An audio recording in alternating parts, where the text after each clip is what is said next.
There is a sculpture in the Musée d'Orsay in Paris that stopped the art world completely when it was first exhibited in 1881.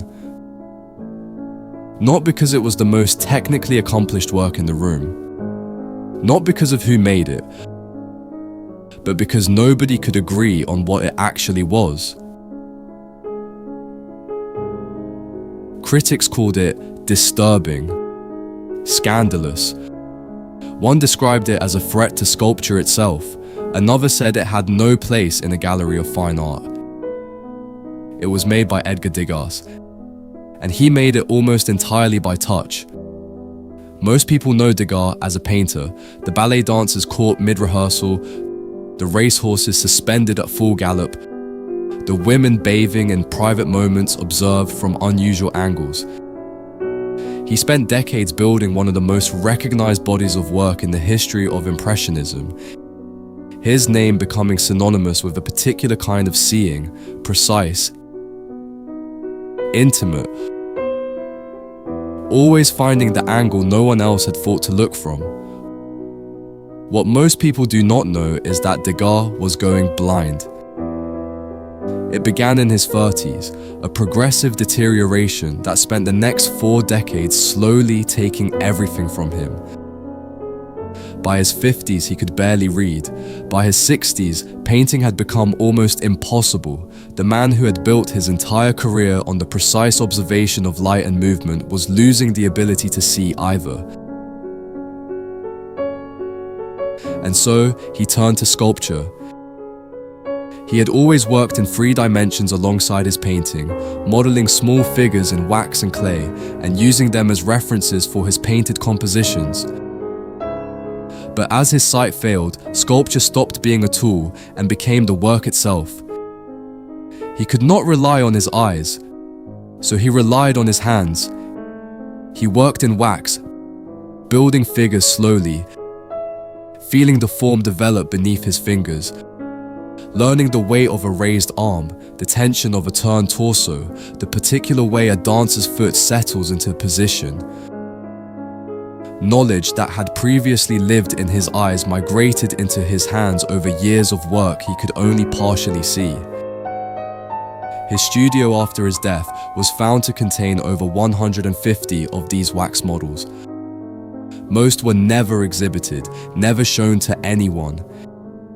He had spent decades making them in private, in failing light, producing an entire body of work that the world did not know existed. Only one was ever displayed publicly during his lifetime. The Little Dancer, aged 14.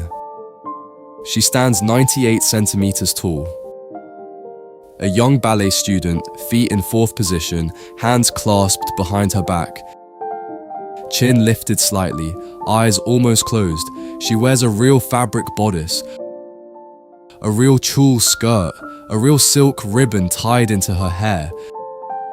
Degas dressed a sculpture in an era when marble and bronze were the unquestioned materials of serious art, when figures were polished and idealized and cast as gods or heroes. Degas built a small girl out of wax and put real clothes on her.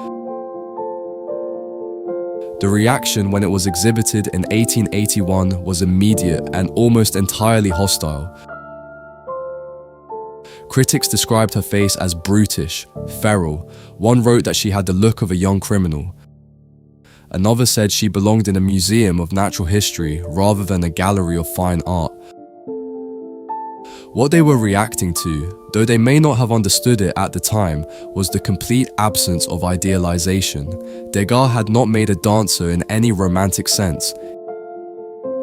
He had made a specific girl, 13 or 14 years old, from a working-class Parisian family, putting her body through daily punishment in the hope of a career that the vast majority of girls like her would never achieve. Her face carries the particular exhaustion of someone who has been working since childhood. Her posture is correct, but not graceful. There is nothing romantic about her. That was entirely the point. The model for the sculpture was a young dancer named Marie van Gertem, the daughter of a Belgian tailor and a laundress, one of 3 sisters who all studied at the Paris Opera Ballet School. Marie was 13 when Degas began working with her. She was eventually expelled for missing too many classes. After that, the historical record loses track of her almost entirely. She became one of the most recognized figures in the history of sculpture. Her name is known to almost nobody. Now consider what it meant that Degas made this while his sight was failing. He could not fully see what he was creating. He was working from memory, from feel, from decades of observation stored in his hands rather than his eyes. The angle of the limbs, the tilt of the chin, the precise weight of the pose.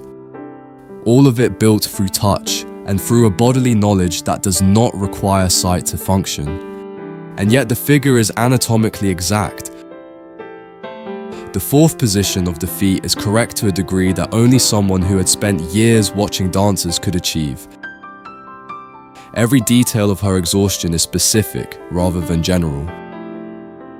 He was losing the ability to see, and he made something that sees more clearly than almost anything else in that building. After his death, the wax models found in his studio were cast in bronze by his heirs. There are now around 28 known bronze casts of the Little Dancer in collections around the world. But they are all copies of the wax original, and the wax original was already a copy of something, of thousands of hours of observation, of a body and a face and a life that Degas watched until he could no longer watch anything. The bronze versions are harder, more permanent, more appropriate for museum display, but something in the translation from wax to bronze changes the figure in ways that are difficult to fully articulate. The wax version, the one Degas actually built with hands that had learned to understand what his eyes could no longer tell them, has a quality the bronze cannot replicate. A softness, a sense that the material itself is not entirely resolved, which may be exactly right. By the end of his life, Degas was nearly completely blind, wandering the streets of Paris, no longer able to work. The studio where he had spent decades making things in near darkness was cleared after his death by people who had no idea what they were looking at. What they found was one of the most significant undiscovered bodies of sculpture in the history of French art. He never knew it would be found. He never exhibited it.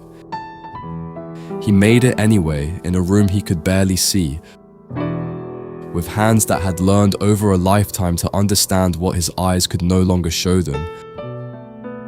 The Little Dancer still stands in the Musée d'Orsay. Same fourth position, chin lifted, eyes almost closed. She is not looking at anything in particular, neither, at the end, was he. And yet between the two of them, a half-blind old man and a wax figure of a tired girl history has largely forgotten. They made something that has outlasted every critic who called it disturbing. Every era that did not know what to do with it, and every bronze copy that tried to replace it. Some things do not need to be seen clearly to be understood. Degas knew that better than most. Subscribe for more fascinating stories from history, and if you enjoyed this video, consider leaving a like. See you in the next one.